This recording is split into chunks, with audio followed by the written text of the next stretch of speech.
All right, now with all this being said, let's turn up the heat and let me show you a small proxy, a minimal proxy example that shows how a contract can be used as a singular address, but the underlying code can actually change. And all the code we're going to be working with, once again, in the Hard Hat Upgrades FCC sublesson smallproxy.sol. And you can go ahead, copy paste this code if you want to follow along. So you don't have to code along with me here, but you absolutely can if we want. Now, I will say this is going to be one of the most, if not the most advanced section of the entire course. So feel free to go ahead and skip over this sub lesson if you want to just move on to learning how to actually build these proxies without really understanding what's going on behind the scenes. However, it is still really powerful if you do understand what's going on behind the szenes. So I have this minimalistic starting position right here. I have small proxy is proxy, and I'm importing this proxy.sol thing from OpenZeppelin. OpenZeppelin has this minimalistic proxy contract that we can use to actually start working with this delegate call. Now, this contract uses a lot of assembly, or what's something called YUL, and it's an intermediate language that can be compiled to bytecode for different backends. It's a sort of inline assembly inside Solidity and allows you to write really, really low-level code close to the opcodes. Now, we're not going to go over YUL, but I'll leave some links to the YUL documentation if you want to learn more. Even if you're a really advanced user, you really want to try to use as little YUL as possible, because since it is so much lower level, it is much easier to screw things up. However, like I said, for this example, we are going to be using a little bit of YUL. Now, in this proxy that we're going to be doing, we have this delegate function, which inside this inline assembly, which is YUL, it does a whole lot of really low-level stuff, but the main thing that it does is it goes ahead and it does this delegate call functionality. If we look here, we can see it's using a fallback function and a receive function. So whenever it receives a function it doesn't recognize, it'll call fallback, and fallback calls our delegate function. So anytime a proxy contract receives data for a function it doesn't recognize, it sends it over to some implementation contract where it will call it with delegate call. In our minimalistic example here, we have a function called setImplementation, which will change where those delegate calls are going to be sending. This could be equivalent to like upgrading your smart contract. And then we have implementation here to read where that implementation contract is. Now, to work with proxies, we really don't want to have anything in storage, because if we do delegate call and that delegate call changes some storage, we're going to screw up our contract's storage. The one caveat though to this, we do still need to store that implementation's address somewhere so we can call it. So EIP1976 is called the standard proxy storage slot, which is an Ethereum improvement proposal for having certain storage slots specifically used for proxies. And in our minimalistic example here, we set byte32 private constant implementation slot to that location in storage.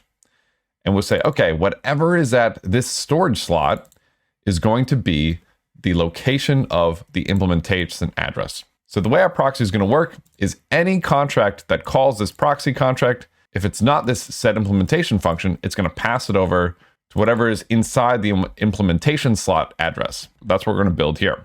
So we have this small proxy is proxy, and we'll create a real minimalistic contract.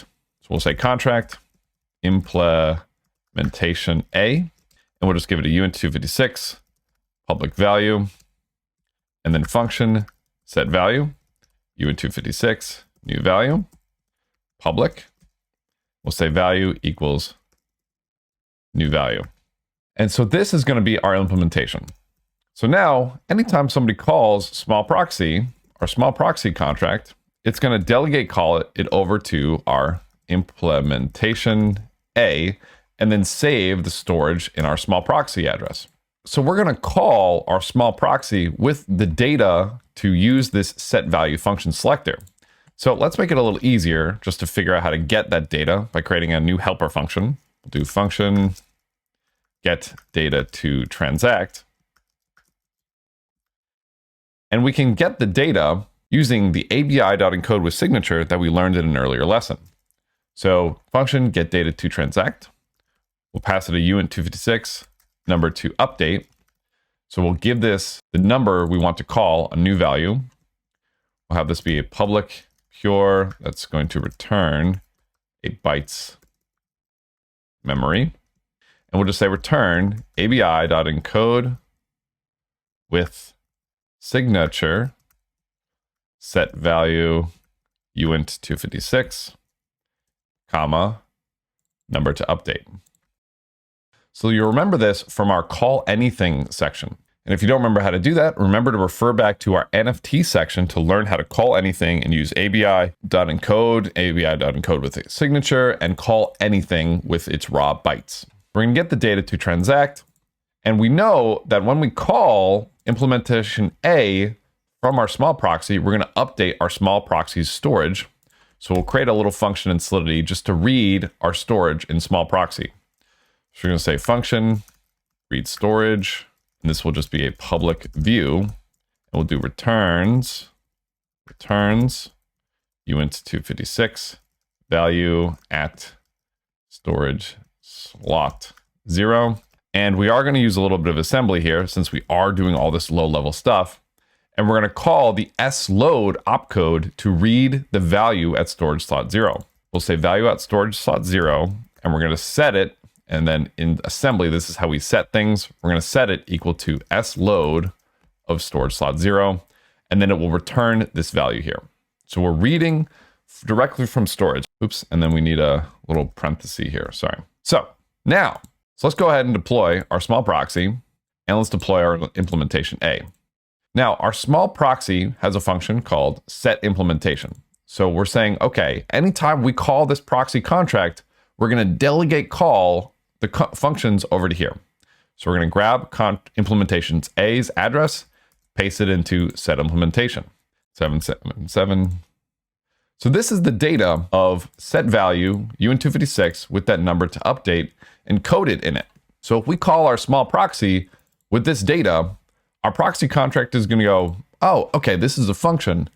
I don't see that function here. We're going to call our fallback, right? Which again is coming from OpenZeppelin, and our fallback is going to do this delegate, which is this low level stuff, but it's basically just doing a delegate call. We're going to call our fallback function, and then we're going to get the function in the implementation A. We're going to borrow this function, and we're going to use it on ourself.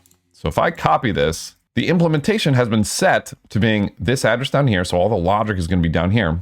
So when I go ahead and I grab this, I paste it into call data, and I hit transact, looks like it successfully went through. If I read storage now, we see that it is indeed 777, which is incredibly exciting. Now, this is incredibly beneficial because now let's say we want to go and update our code, right? We don't like contract implementation anymore. So let's go ahead and copy contract implementation A, and we'll make a new one called implementation B. Now let's say whenever somebody calls set value, we do value equals new value plus 1 or plus 2. Let's go ahead, let's save this, let's compile this, and let's deploy implementation B. We'll grab implementation B's contract address, we'll call it on set implementation in our proxy, and essentially we have now upgraded from implementation A to implementation B.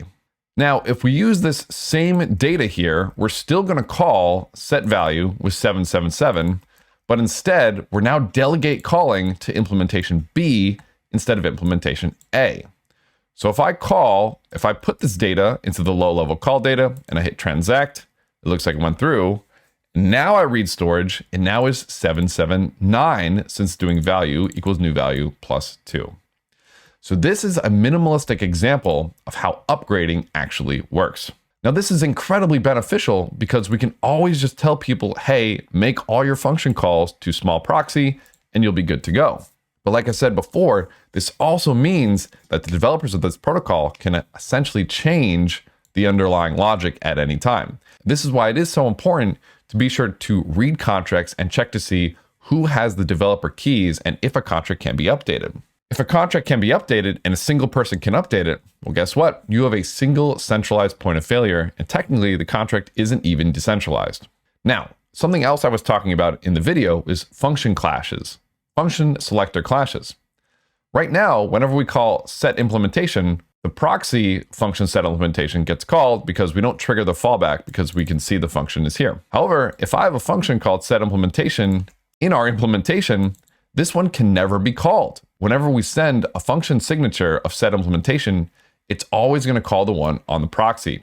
This is where the transparent proxy that we're going to be working with can help us out here, and the universal upgradable proxy can help us too. And I'm not going to go too much deeper into these now, but we've left some links in the GitHub repository to teach you more about these selector clashes and how those two proxy patterns that I just mentioned, the transparent and universal upgradable, can get around these. If you're confused by anything in here, go into this discussions thread and make a new discussion about proxies. Make a new discussion about the assembly, about the YUL set implementation. This is a great time to connect with other people taking the course and ask questions here, because I know that this is a really advanced section and requires you having gone through a lot of those sub lessons that we've gone before. And if it takes you a couple times of playing around with Solidity and playing around with Remix, I definitely recommend you do so. This is a section where seeing really is believing. And I want you to jump into Remix, and I want you to test this, and I want you to play around with this and see what you can break and fiddle with.